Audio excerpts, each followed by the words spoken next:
When John H. Johnson set out to enter the magazine business, the barriers were enormous.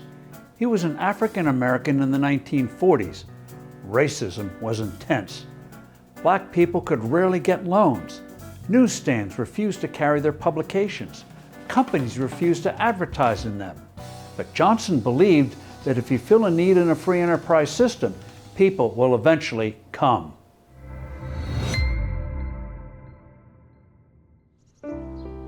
John Harold Johnson was born in Arkansas in 1918, a child of poverty in the segregated South. His family lived in a shack with a tin roof and no indoor plumbing. There was no high school for blacks in Arkansas City. Johnson's mother felt strongly that her son should continue his education. The family moved to Chicago, where John excelled in high school and graduated with honors. At a dinner honoring top students, he met Harry H. Pace, president of the black-owned Supreme Life Insurance Company of America. Pace hired Johnson as an office assistant. To stay informed, he had him prepare a regular digest of newspaper and magazine articles about black people. Johnson wondered, why not make these summaries into a magazine? Inspired by the success of Reader's Digest, he decided to call the new publication Negro Digest. People thought he was crazy. Where would he get backing for a black startup? But the 24-year-old persisted. Using his mother's furniture as collateral, he eventually got a loan and launched a mailing to sign up subscribers. That brought in enough money for him to start his magazine. Now he had to get it on newsstands.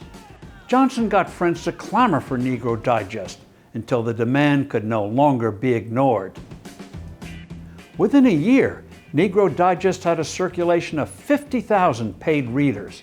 It carried serious essays about black issues by noted black leaders. Johnson also invited white civil rights supporters, including Eleanor Roosevelt, to write for a regular column titled, "If I Were a Negro."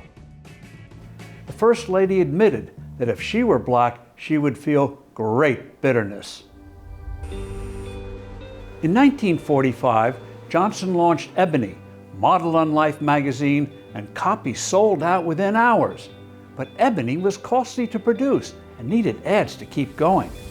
Johnson persuaded potential advertisers with data showing a growing black consumer market. African Americans, he pointed out, bought more U.S. products than Canadians did. Finally, he broke through.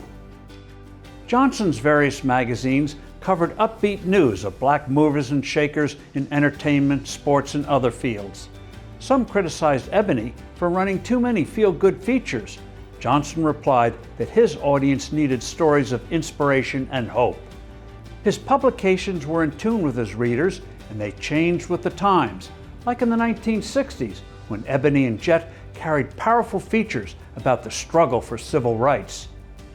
At their peak, Johnson's magazines reached fully half of the American black population. Johnson Publishing grew to include radio stations, a television production company, and Fashion Fair Cosmetics, a skincare company for women of color. Along the way, Johnson achieved great wealth, appearing on Forbes magazine's very first list of the 400 richest Americans.